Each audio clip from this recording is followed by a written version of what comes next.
11월 첫 번째 주일을 맞이했습니다. 하나님께서 깊은 가을을 허락해 주시고 이 가을에 우리 인생에 많은 열매로 가득 채워 주시리라 믿습니다. 믿음으로 그 열매 많이 맺으시고 하나님께 크게 칭찬 받으시기를 바랍니다. 조선왕조 500년 역사를 보면 그 안에는 충신도 있고 간신도 있습니다. 충신이 어떤 사람이 충신입니까? 라고 물어보면 지금 우리 머릿속에는 이 사람, 이 사람, 이 사람이 충신이지 하는 이름들이 떠오르게 됩니다. 그런데 간신이 누굽니까? 라고 묻는다면 딱히 떠오르는 사람이 그렇게 생각나지 않습니다. 그렇다고 간신이 없었을까요? 그렇지 않습니다. 간신은 항상 존재했고 아주 많았습니다. 그 중에 대표적인 사람이 임사홍이라는 사람입니다. 그는 1445년에 태어나서 1506년까지 살았던 사람입니다. 그가 20살 되던 해에 1465년에 세조 시절에 문과에 급제해서 벼슬길에 올랐습니다. 여러 간신들은 처음부터 간신의 길을 걸었는데 이 사람은 좀 격이 다른 간신이었습니다. 처음에는 굉장한 충신이었습니다. 굉장히 똑똑했고 성종 시절에는 홍문관 교리까지 올랐습니다. 그래서 모든 걸 법에 의거해서 집행했고 그리고 그 당시 어떤 권세가라도 그와 함께 각을 세웠습니다. 법대로 하지 않으면 절차대로 일을 처리하지 않으면 그는 항상 그것을 문제 삼았습니다. 그러니 중신들과 사이가 좋을 리가 없었습니다. 항상 부딪히고 문제가 생겼습니다. 조정의 대신들 눈에는 언젠가 내가 저 인간을 찍어내고 말겠다 하는 마음을 늘 마음에 가지고 있던 사람이었습니다. 그러다가 사람들이 계속해서 탄핵을 하기 시작합니다. 성종은 그 충신인 임사홍을 지켜주지 못했습니다. 그래서 귀향길에 오릅니다. 귀향을 떠나면서 곧 돌아오겠지 하는 생각을 했습니다. 얼마 있지 않으면 왕이 나를 다시 불러주겠지. 그 마음을 가지고 귀향을 떠납니다. 그런데 웬걸요? 1년이 지나도 2년이 지나도 돌아오지 않습니다. 장장 무려 22년 동안 귀향살이를 했습니다. 그 기간 동안 그는 절치부심했습니다. 연산군 6년이 되어서야 귀향살이가 풀려서 다시 돌아옵니다. 그 돌아오고 난 이후에 그는 완전히 다른 사람이 되어 있었습니다. 이제는 내가 법대로 하고 절차대로 하고 나라와 임금을 위해서 충성을 했지만 나에게 돌아온 것은 22년의 억울한 귀향살이밖에 없었다. 그래서 이제 돌아와서는 어떻게 하면 연산군의 마음을 사로잡을 수 있을까를 골몰했습니다. 그런데 그 당시 궁궐 안에서는 금기어가 있었는데 연산군의 어머니 폐비윤씨 건이었습니다. 폐비윤씨가 어떻게 폐서인 되었는지 어떻게 죽임을 당했는지에 대해서는 아무도 말하지 않는 것이 그 당시의 법이었습니다.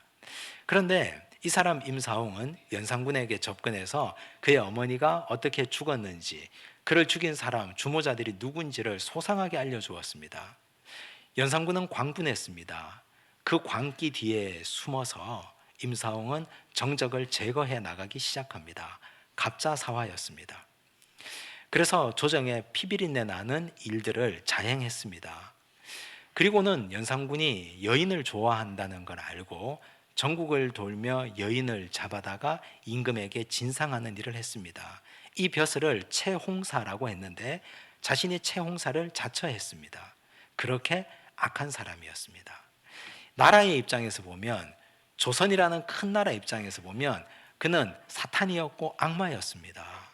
피비린내 나는 사화의 주모자였고 그리고 온 나라의 여인들을 다 잡아가고 데려갔기 때문에 나라 방방곡곡에 울음이 그치는 곳이 없었습니다. 그런 힘들고 어려운 시절에 그는 주모자였습니다. 그런데 입장을 한번 바꾸어서 연산군 편에서 한번 임사홍을 생각해 보십시오. 아무도 알려주지 않았던 자신의 어머니에 대한 이야기를 들려주었습니다. 어머니의 원수를 갚도록 도와주었습니다. 내가 좋아하는 여인을 마음대로 항상 매일 만날 수 있도록 주선해 준 사람입니다. 연산군 입장에서 보면 그만큼 고마운 사람도 없고 그만큼 좋은 사람도 없습니다. 사탄은 이렇게 우리에게 다가옵니다. 사탄은 머리에 뿔을 달고 손에 창을 들고 다가오지 않습니다. 사탄은 이런 모습으로, 이런 악한 모습으로 다가오지 않고, 사탄은 이렇게 따뜻하고 온화하고 좋은 모습으로, 친절한 모습으로 사람들 속에 다가옵니다. 이것이 바로 사탄의 실체입니다. 오늘 우리는 사탄 이야기를 해보려고 합니다. 우리가 사실 사탄일 가능성도 있습니다. 내가 사탄 노릇을 할 수도 있습니다. 나는 정에 겨워서, 나는 정에 못 이겨서 좋은 말 한다고 하는 것이 하나님 나라 입장에서 보면 이것이 하나님 기뻐하시지 않는 사탄의 행위일 수가 있습니다. 오늘 우리가 이 말씀을 통해서 예수님이 정의하신 사탄은 어떤 존재이고 우린 그럼 어떤 길을 걸어가야 하는지를 함께 살펴볼 수 있기를 바랍니다. 예수님께서 빌립보 가이사랴 지방에 가서 한 가지 의미 있는 질문을 하셨습니다. 너희는 나를 누구라고 하느냐라고 물었습니다. 황제 숭배의 도시, 돈이 우상이 되어 있는 도시, 대대로 우상이 판을 치는 도시, 그곳에서 주께서 나는 누구냐라는 질문을 하셨습니다. 베드로가 아주 대단한 대답을 하지 않습니까? 주는 그리스도시요 살아계신 하나님의 아들입니다. 당신은 나의 왕이라는 대답입니다. 그 대답을 듣고 주님은 아주 기뻐하셨습니다. 이때까지 그 어떤 말을 들었던 것보다 가장 행복해하고 즐거워하셨습니다. 그리고 난 이후에 주께서 제자들을 대하는 방식이 달라졌습니다. 이전까지는 말 그대로 선생님과 제자였습니다. 가르치고 가르침을 받는 관계였습니다. 그런데 이때가 지나고 나서부터는 주님께서 자신의 속을 털어놓기 시작합니다. 이제 나는 앞으로 이렇게 될 것이다. 너희는 어떻게 생각하느냐? 예수님이 자신의 미래에 대한 문제를 제자들과 함께 나누기 시작했습니다. 오늘 말씀 21절을 보시겠습니다. 함께 읽습니다. 이때로부터 예수 그리스도께서 자기가 예루살렘에 올라가 장로들과 대제사장들과 서기관들에게 많은 고난을 받고 죽임을 당하고 제3일에 살아나야 할 것을 제자들에게 비로소 나타내시니. 이때로부터, 이때는 언제입니까? 베드로가 신앙 고백한 이후부터 죽음과 고난과 부활과 십자가까지를 비로소 나타내셨습니다. 이건 마치 이런 것입니다.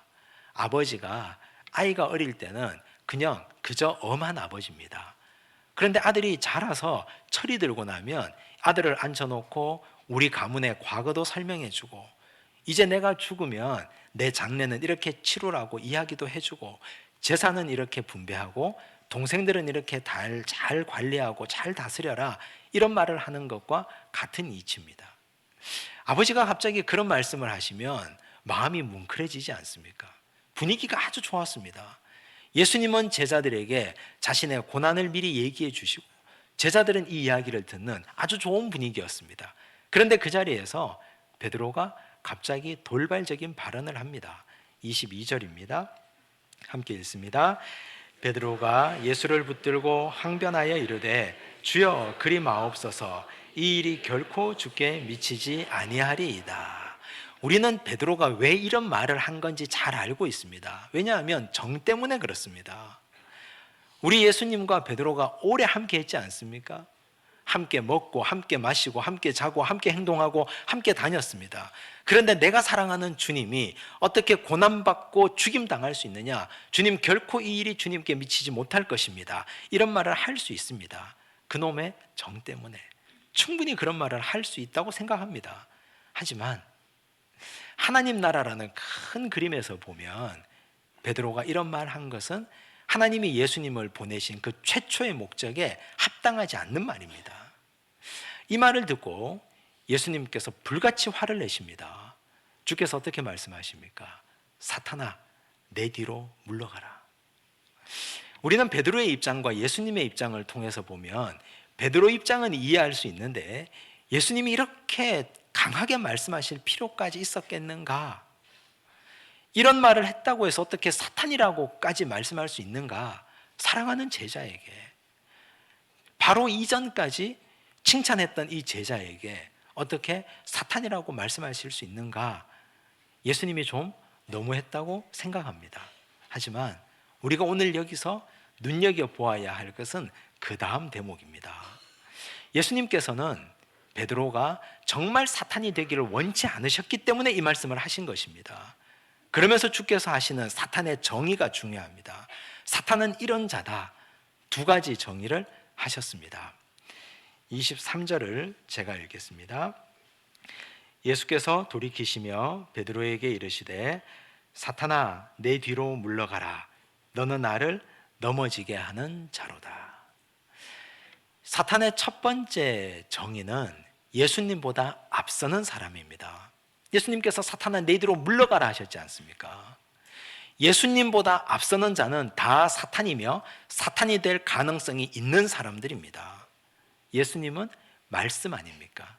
로고스이신 말씀보다 앞서는 모든 사람들, 예수님보다 말씀보다 앞서는 모든 행위는 모두가 사탄이 될 가능성을 가지고 있는 사람들입니다.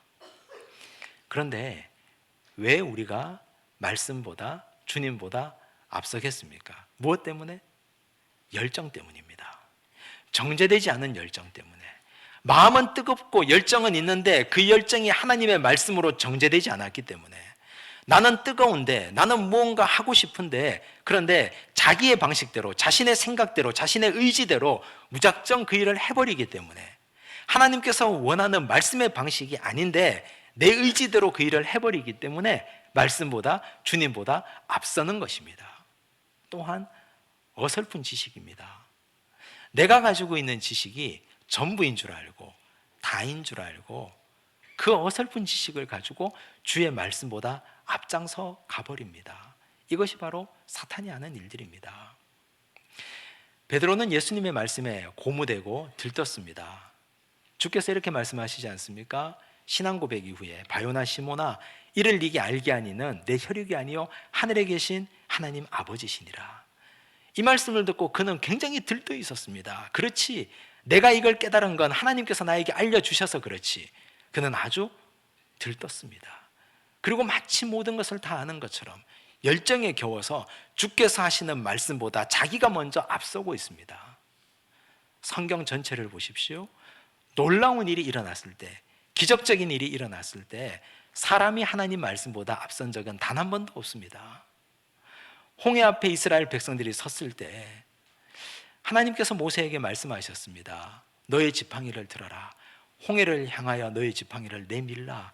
그러면 저 바다가 갈라질 것이다.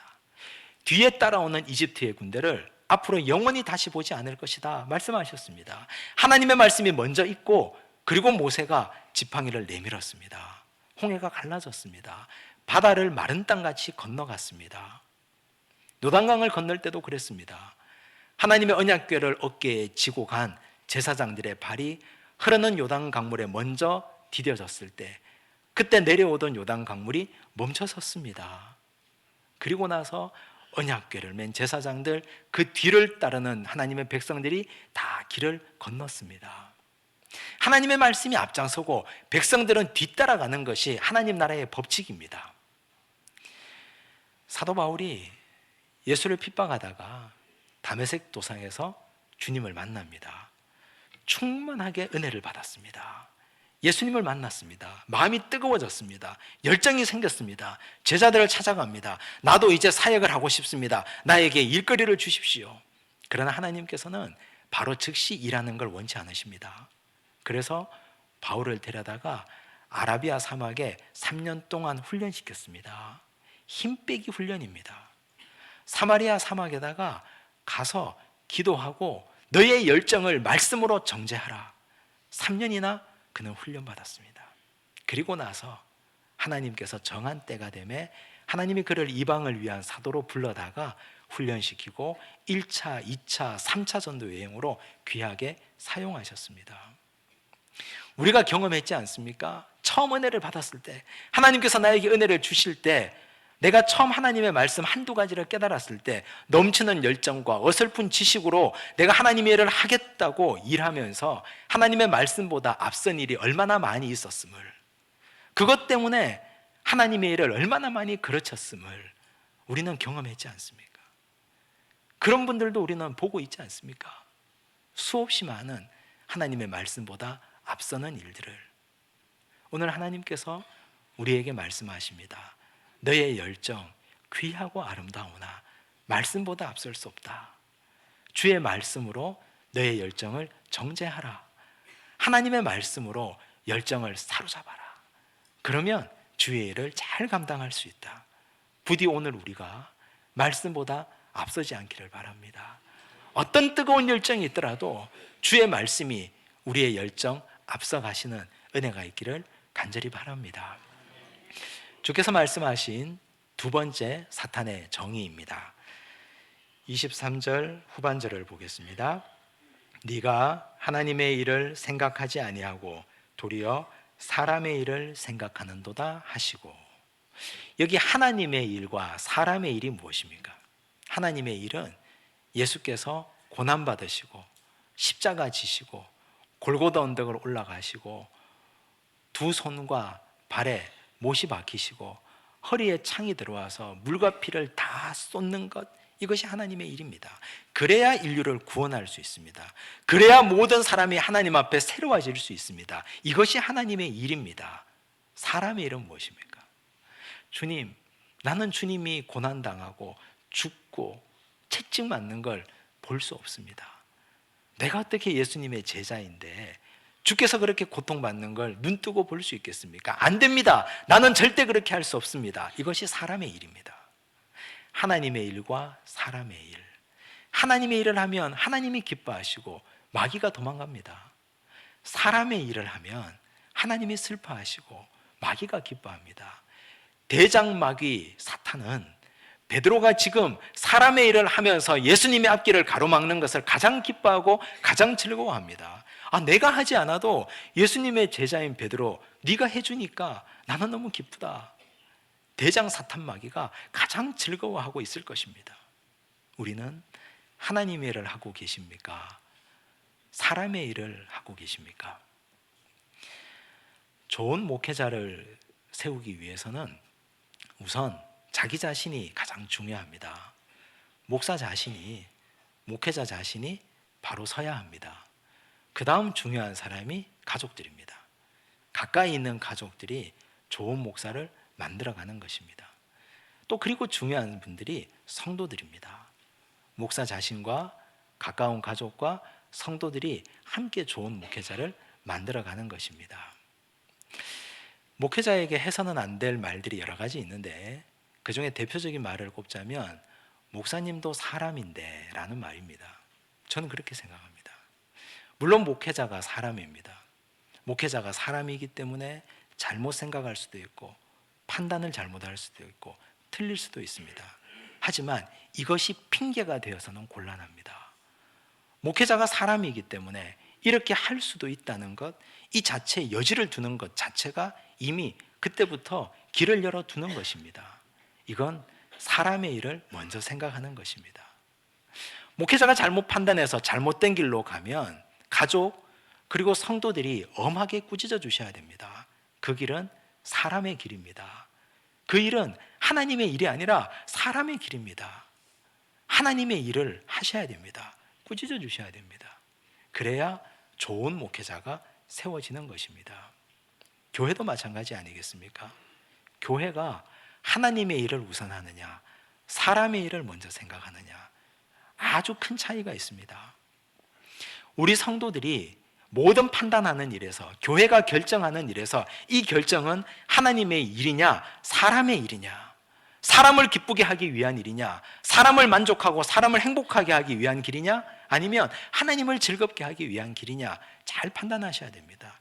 특별히 교회 재직들, 중직들은 말입니다.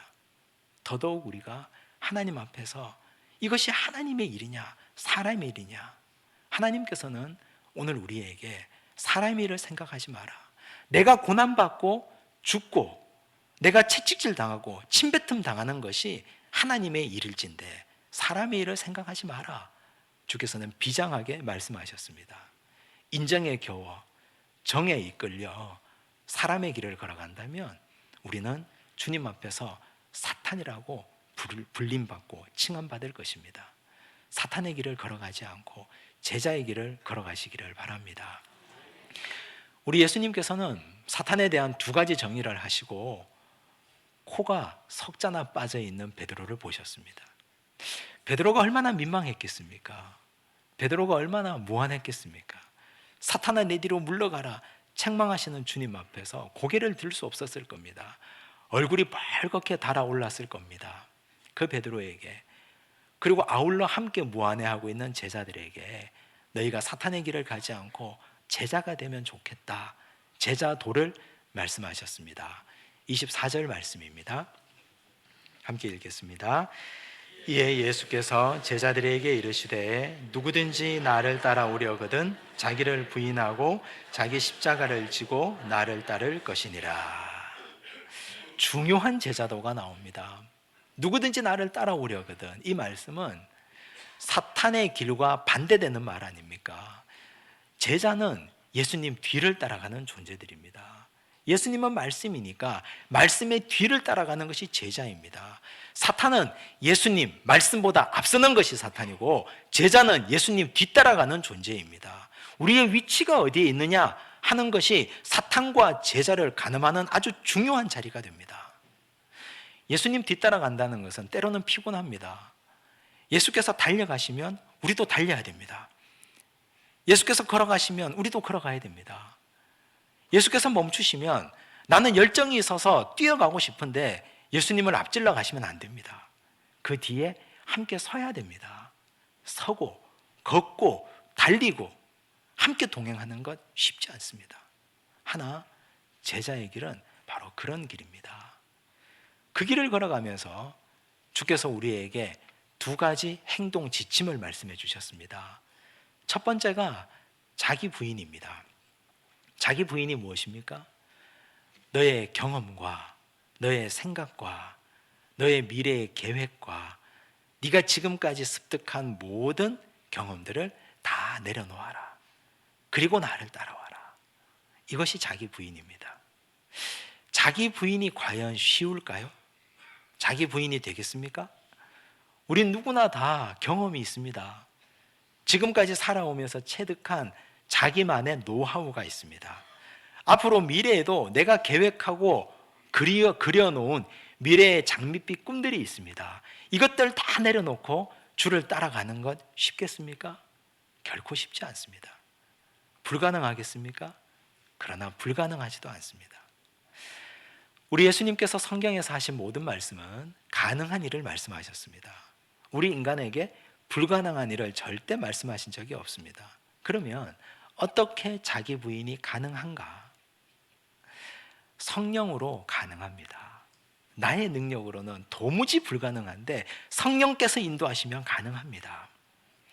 에스겔 47장에 보면 에스겔이 환상을 본 이야기가 나옵니다. 에스겔의 하루는 기도 중에 환상을 보니까 성전 문지방에서 그 아래로 물이 졸졸졸 흘러나오는 걸 보았습니다. 성전에서부터 물이 흘러나오니까 그건 말씀으로부터 주시는 은혜의 물이겠죠. 그 물이 흘러나와서 처음에는 서 있는 사람의 발목을 적셨습니다. 발목을 적시니까 사람들은 마음껏 뛰어다닐 수 있습니다. 조금 더 물이 차더니 나중에는 무릎을 채웁니다. 무릎을 채우면 좀 불편해도 걷는 데는 지장이 없습니다. 조금 더 물이 차더니 허리를 채웁니다. 이제는 걷기가 좀 불편합니다. 그러더니 이 물이 건너지 못할 강이 되어 버렸습니다. 강에서 살아남으려면 어떻게 해야 됩니까? 헤엄을 쳐야 되지 않습니까? 헤엄을 치기 위해서는 힘을 빼야 됩니다. 몸을 가볍게 하고 지금까지 내가 가졌던 모든 걸 다 내려놓고 강물에 나를 맡겨야 됩니다. 이것이 바로 자기 부인입니다. 성령의 강물에 내 과거와 내 경험과 내 지식과 내가 갖고 왔던 모든 것들을 다 맡겨야, 그래야 성령의 강물에 몸이 뜹니다. 그러면 우리를 그 강물은 생명으로 인도할 것입니다. 죽을 것 같았는데, 자기를 부인하면 살아남지 못할 것 같았는데, 내가 나를 부인하고는 나는 견딜 수 없을 것 같았는데, 그런데 그런 것들을 다 내려놓고 나니까 성령께서 나를 인도해 가시니 하나님께서 더 풍성한 열매를 맺게 해주셨음을 고백하게 될 것입니다. 이것이 자기 부인입니다. 주를 따라갈 때 이렇게 자기 부인하시고 성령 충만한 모습으로 따라가시기를 바랍니다. 두 번째 제자도의 모습으로 주께서 말씀하신 것은 자기 십자가입니다. 자기 십자가를 지고 나를 따르라. 예수님이 지신 십자가는 어떤 십자가입니까? 눈에 보이는 것은 나무 십자가입니다. 몹시 무거운 나무 십자가였습니다. 그 십자가를 지고 골고다 언덕을 오르셔서 십자가에서 달려 돌아가셨습니다. 하지만 그 십자가는 모든 인류의 영혼을 구원하기 위한 십자가였습니다. 죽어가는 영혼을 주께서 구원하시고 살리시기 위한 십자가였습니다. 예수님께서 지신 십자가는 그 십자가에 주께서 못 박혀 돌아가심으로 그 피를 덧입은 모든 사람들이 구원받는 구원의 십자가였습니다. 그러므로 주를 따르는 우리는 빈손으로 따라가면 안 됩니다. 몸에 아무것도 걸치지 않고 따라가면 안 됩니다. 예수께서 십자가 지고 가셨기 때문에 우리도 십자가 지고 따라가야 됩니다. 예수께서 영혼 구원의 십자가를 지고 걸어가신 것처럼 우리도 영혼 구원의 십자가를 지고 걸어가야 됩니다. 우리가 걷고 우리가 메고 가는 십자가는 영혼 구원으로 수렴되어야 됩니다. 한 영혼에 대한 거룩한 부담감을 가지고 사셔야 됩니다. 오늘 내 옆에 누가 구원받지 못했는가? 전도에 대한 부담감을 가지고 사셔야 되고, 교회 나오신 분들에게 구역장으로, 교회학교 교사로, 새가족 양육으로, 말씀을 먹이는 자로 거룩한 부담을 가지고 살아야 됩니다. 어떤 자리에서 봉사하시든지 간에 내가 섬기며 봉사하며 한 번 더 참고 한 번 더 기뻐하며 좋은 인상으로 인사하는 것이 저분의 영혼을 구원하는 길이라면 나는 기꺼이 그렇게 하겠다. 영혼 구원이라는 거룩한 부담감을 가지고 그 십자가를 지고 우리도 주의 길을 걸어가야 됩니다. 이것이 제자의 길이기 때문입니다. 제자와 사탄은 바로 종이 한 장 차이입니다. 어디에 발을 두고 있느냐가 중요한 차이입니다. 말씀보다 앞서면 사탄이 됩니다. 하나님의 일보다 사람의 일을 앞세우면 사탄이 됩니다. 그러나 제자는 반드시 그 위치를 주님 뒤에 두고 있는 사람입니다. 예수님 뒤를 따라가시면서 자기 생각을 부인하시고 자기 경험을 부인하시고 영혼 구원이라는 주님이 걸어가신 그 십자가 나도 함께 지고 걸어가시기를 바랍니다. 그러면 우리는 사탄이 아니라 제자가 되고 우리 주님의 칭찬을 많이 받는 하나님의 백성들이 될 줄로 믿습니다. 기도하겠습니다. 하나님 아버지, 우리는 제자의 길을 걷는다고 생각했는데 오늘 주의 말씀을 듣고 보니 사탄의 길을 걸었던 적이 많았습니다. 열정에 충만해서 어설픈 지식에 겨워서 주님보다 앞서가고 말씀보다 앞선 적이 한두 번이 아니었습니다. 사람의 일을 먼저 도모했고 사람을 즐겁게 하고 사람을 기쁘게 하기 위해서 하나님의 영광과 하나님의 일을 뒤로 했습니다. 이 모든 것이 사탄의 일이었습니다. 용서하여 주시옵소서. 주님, 이제 우리가 사탄의 길을 포기하고 제자의 길을 걷기를 원합니다. 어떤 일이 있어도 주님을 앞지르지 않게 하여 주옵소서. 예수님 뒤따라가는 주의 종, 주의 백성들 되게 하여 주옵소서. 주님 뒤따라갈 때 나를 부인하고 성령에 온전히 나를 맡기며 영혼 구원의 십자가를 내 온몸에 짊어지고 그 길을 걸어가는 귀한 주의 백성들 되도록 축복하여 주시옵소서. 그리하여 나중에 주님 만날 때 너는 참 나의 제자였다, 주께 칭찬받는 하나님의 백성들로 살게 하여 주옵소서. 예수님 이름으로 기도드리옵나이다.